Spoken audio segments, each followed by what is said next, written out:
Hello student, welcome to online physics classes of Symbiosia School. Today we are going to start next topic of chapter 10, that is light refraction. In this video we will study about spherical lenses and refraction by spherical lenses. So first, spherical lenses. Spherical lens is a transparent material bounded by two surfaces, one or both of which are spherical. Spherical lens क्या होता है कि spherical lens एक तरीके का एक transparent material है जो कि दो सरफेसेस से मिलकर बना होता है। अब जो आपके सिलेबस में दो टाइप के स्फेरिकल लेंस हैं, convex lens and concave lens. Convex lens जो होता है वो मिड में से थिक होता है और साइड से यानी कि एजेस से थिनर होता है। तो अगर हम एक जो हमारे पास एक सरफेस है वो इस तरीके का सरफेस है और दूसरा सरफेस हमारा इस तरीके का सरफेस है। अब अगर हम दोनों सरफेसेस को आपस में जॉइन कर दें, हमने इन सरफेसेस को क्या कर दिया, आपस में जॉइन कर दिया, तो ये हमारा कुछ इस तरीके का मिल गया। अब यहाँ पर आपको देखने पर पता चल रहा है कि ये मिड में मोटा है लेकिन साइड से क्या है, पतला है। तो ये जो आपका लेंस होगा जो बनेगा आपका कॉन्वेक्स लेंस, तो ये लेंस मिड में से मोटा होगा, यानी कि जब आप इसको देखोगे तो ये मिड से आप इसको छू कर देखेंगे तो ये मिड में से मोटा होगा और साइड से पतला होगा। जैसे कि आपने देखा होगा अपना मैग्नीफाइंग ग्लास, तो मैग्नीफाइंग ग्लास एक तरीके से क्या होता है, कॉन्वेक्स लेंस होता है जो कि जिसका मिडिल पार्ट मोटा होता है और जो साइड्स में जो पार्ट्स होते हैं वो कंपैरेटिवली मिडिल के पतले होते हैं। अब इसी तरीके से दूसरा लेंस है वो है concave lens. Concave lens just convex lens का ऑपोजिट होता है। सपोज करिए अगर आपके पास एक ये सरफेस है इस तरीके से और आपके पास एक दूसरा सरफेस ये है। अब अगर मैं इन दोनों सरफेसेस को आपस में जॉइन कर दूं तो मुझे कुछ इस तरीके का एक मटेरियल मिलेगा इनको जॉइन करने पर। तो ये जो कॉनकेव लेंस है, ये कॉनकेव लेंस जो एजेस हैं उन पर मोटा होता है और बीच में से यानी कि मिडिल पार्ट इसका क्या होता है, कंपैरेटिवली पतला होता है। तो जो लेंस मिड में मोटा होगा उसको हम बोलेंगे कॉन्वेक्स लेंस और जो लेंस मिड में पतला होगा यानी कि थिनर होगा उसको हम बोलेंगे कॉनकेव लेंस।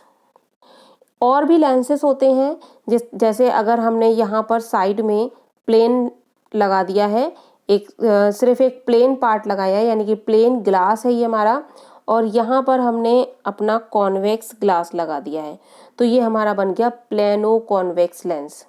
कौन सा लेंस बनेगा, प्लेनो कॉन्वेक्स। इसी तरीके से अगर हमने यहाँ पर प्लेन ग्लास लगाया है और यहाँ पर हमने कॉनकेव लगा दिया है तो ये बन गया आपका प्लेनो कॉनकेव। ठीक है, तो इस तरीके से इस तरीके के हम है ना अलग अलग प्लेन, कॉन्वेक्स और कॉनकेव हम इनको आपस में कंबाइन करके कई सारे लेंसेस को बना सकते हैं। अब कॉन्वेक्स लेंस की क्या प्रॉपर्टी होती है कि कॉन्वेक्स लेंस में उसके जो प्रिंसिपल एक्सिस है उस प्रिंसिपल एक्सिस के पैरेलल में जो भी लाइट रेस होती हैं वो लाइट रेस रिफ्रैक्शन के बाद कन्वर्ज हो जाती हैं एक पॉइंट पर। रिफ्रैक्शन के बाद सारी लाइट रेस आपस में प्रिंसिपल एक्सिस के एक पॉइंट पर कन्वर्ज हो जाएगी। तो इसलिए क्योंकि ये लाइट रेस को क्या करता है, कन्वर्ज करता है, इसलिए इसे कन्वर्जिंग लेंस भी कहते हैं। और ये जिस पॉइंट पर सारी लाइट रेस कन्वर्ज होंगी उस पॉइंट को हम बोलते हैं प्रिंसिपल फोकस। तो यहाँ पर जो एफ है वो क्या है, प्रिंसिपल फोकस है। कॉनकेव लेंस में प्रिंसिपल एक्सिस के पैरेलल जाने वाली लाइट रेस इस लेंस से रिफ्रैक्शन के बाद, यहाँ पर आपको ध्यान देना है यहाँ रिफ्लेक्शन नहीं हो रहा है यानी कि बाउंसिंग बैक ऑफ लाइट नहीं हो रही है, बल्कि यहाँ पर लाइट जो है वो उस ग्लास जो आपका जो स्फेरिकल लेंस है जिसको हम लेंस बोल रहे हैं उससे पास हो जाती है। तो पास होने के बाद ये डाइवर्ज हो जाएगी यानी कि और ज़्यादा दूर हट जाएगी। तो जब ये लाइट रेस सारी आपस में काफ़ी ज़्यादा दूर हट जाती हैं तो फिर ये आपस में कभी भी किसी भी पॉइंट पर मीट नहीं करेंगी। तो इसलिए जब हम इसको पीछे की तरफ एक्सटेंड करते हैं तो पीछे की तरफ ये सारी एक ही पॉइंट पर, प्रिंसिपल एक्सिस के एक ही पॉइंट पर जाकर मीट करती हुई दिखाई देती हैं या फिर अपीयर होती हैं, जिसको हम कहते हैं प्रिंसिपल फोकस। अब यहाँ पर इन दोनों चीज़ों में, कॉन्वेक्स में और कॉनकेव में, आप एक चीज़ का ध्यान रखेंगे कि यहाँ पर जो लाइट रेज है वो एक्चुअली मीट कर रही हैं। तो ये जो प्रिंसिपल फोकस है ये रियल प्रिंसिपल फोकस है, रियल फोकस है। अब यहाँ पर जो फोकस है वो आपका राइट हैंड साइड पर है, इसलिए ये फोकल लेंथ कितनी आ जाएगी, पॉजिटिव में आएगी। यहाँ पर कॉनकेव में देखें तो कॉनकेव में ये सारी लाइट रेज हैं एक्चुअल में मीट नहीं कर रही हैं, बल्कि ये फिर मीट करती हुई अपीयर हो रही हैं। यहाँ इस पॉइंट पर मीटिंग इनकी अपीयर हो रही है, इनका मीटिंग पॉइंट ये अपीयर हो रहा है। तो यहाँ पर जो ये फोकस होता है वो होता है वर्चुअल फोकस, क्योंकि ये सिर्फ इमेजिनरी फोकस है, तो इसको हम बोलते हैं वर्चुअल फोकस। और यहाँ से जब आप इसको काउंट करेंगे, इसको मेज़र करेंगे, तो इसकी जो फोकल लेंथ आएगी वो आएगी नेगेटिव में। तो आपको याद रखना है कि कॉन्वेक्स लेंस में रियल फोकस होता है और उसकी फोकल लेंथ पॉजिटिव होती है, और कॉनकेव लेंस में फोकस जो है वो वर्चुअल होता है और उसकी फोकल लेंथ होती है negative. Next, refraction by spherical lens. तो जैसे कि आपने मिरर्स में पढ़े थे, जो कुछ रूल्स थे मिरर्स के थ्रू रिफ्लेक्शन के, उसी तरीके से लेंस के थ्रू यहाँ पर रिफ्रैक्शन के भी कुछ रूल्स हैं। तो फर्स्ट रूल के according, in a convex lens a ray of light parallel to the principal axis after refraction passes through the focus on the other side of the lens. In a concave lens, it appears to diverge from the focus on the same side of the lens. Means कहने का मतलब ये है कि यहाँ पर convex lens से जब कोई लाइट रे प्रिंसिपल एक्सिस के पैरेलल चलेगी, तो प्रिंसिपल एक्सिस के पैरेलल होने के बाद ये रिफ्रैक्शन के बाद इस कॉन्वेक्स लेंस के फोकस से पास होगी। ये एक रूल है, ठीक है। और कॉनकेव में क्या होगा, कॉनकेव में जब प्रिंसिपल एक्सिस के पैरेलल कोई लाइट रे जाएगी तो रिफ्रैक्शन के बाद वो क्या हो जाएगी, डाइवर्ज हो जाएगी, यानी कि प्रिंसिपल एक्सिस से और दूर हट जाएगी। तो जब ये लाइट रे प्रिंसिपल एक्सिस के दूर हटेगी तो ये कहीं पर भी मीट नहीं करेगी, लेकिन जब इसको पीछे की तरफ बढ़ाएंगे तो पीछे की तरफ प्रिंसिपल एक्सिस के ये एक पॉइंट पर जाकर मीट होगी, जिसको हम प्रिंसिपल फोकस कहते हैं। तो हमें ये अपीयर होगा कि ये प्रिंसिपल फोकस से आती हुई दिख रही है, यानी कि it appears to diverge from the focus on the same side of the lens. Convex converge करेगा, यानी कि उसको लाइट रे को मोड़ देगा किसकी तरफ, प्रिंसिपल एक्सिस की तरफ, और कॉनकेव प्रिंसिपल एक्सिस से और ज़्यादा दूर हटा देगा, ठीक है।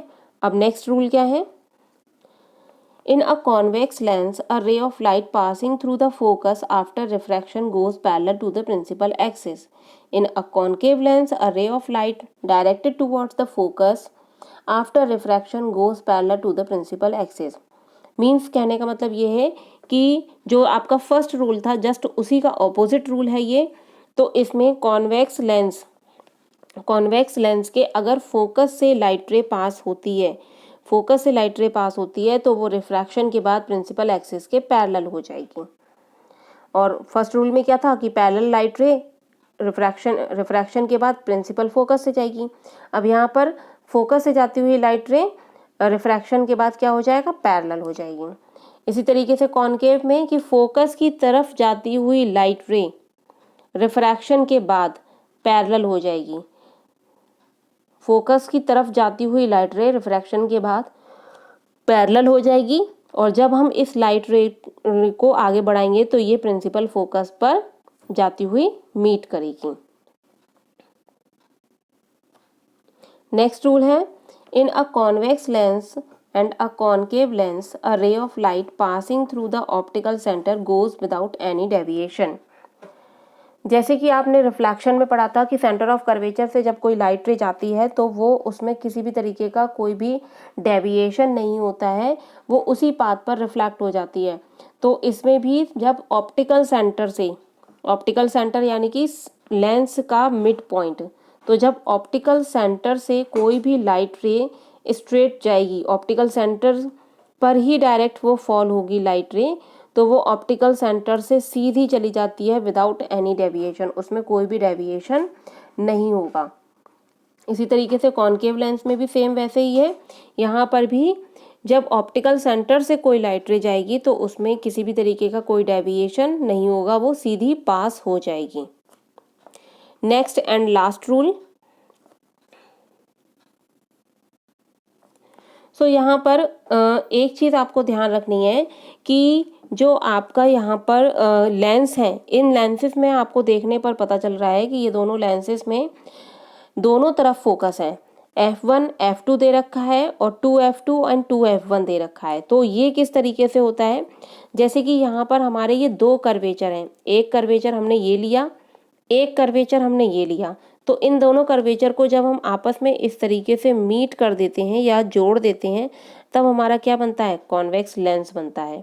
तो अगर मैं दोनों कर्वेचर को अलग अलग रखूं, जैसे एक मेरे पास ये कर्वेचर है, तो इसका हमारा जब हम इसको कंप्लीट करेंगे तो हमारा इस कर्वेचर का क्या होगा, एक फोकस बनेगा और उसका एक सेंटर ऑफ कर्वेचर बनेगा। सेंटर ऑफ कर्वेचर को मैं 2F लिख सकती हूँ, क्योंकि रेडियस ऑफ कर्वेचर जो होती है वो फोकल लेंथ की क्या होती है, डबल होती है। तो इसको हम 2F लिख सकते हैं। तो एक कर्वेचर का आपका एक F यानी कि एक फोकस और एक सेंटर ऑफ कर्वेचर। इसी तरीके से जो दूसरा कर्वेचर होगा, दूसरा जो कर्व होगा, उसका भी आपका एक फोकस हो जाएगा और एक 2F हो जाएगा। तो इसी तरीके से यहाँ पर जो लिया हुआ है, जैसे कि आपका ये वाला आपका कर्वेचर है, ये वाला, तो ये वाला जो कर्वेचर है ये इसका एक F1 यानी कि इसका एक फोकस, प्रिंसिपल फोकस, और ये सेंटर ऑफ कर्वेचर।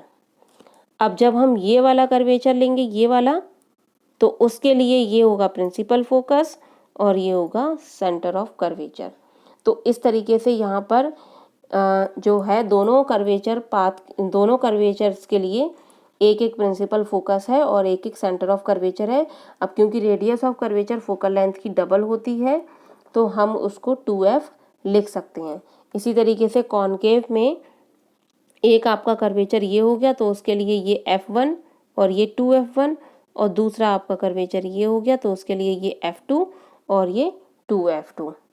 तो इस तरीके से यहाँ पर लेंसेज में आप हमेशा लिखोगे F1 F2 2F1 2F2, और मिरर्स में हम लिखेंगे F एंड C। F आपका प्रिंसिपल फोकस और C क्या है, सेंटर ऑफ कर्वेचर। तो ये यहाँ पर आपके रूल हो गए, और यही रूल्स को हम आगे फॉलो करेंगे इमेज डायग्राम बनाने में।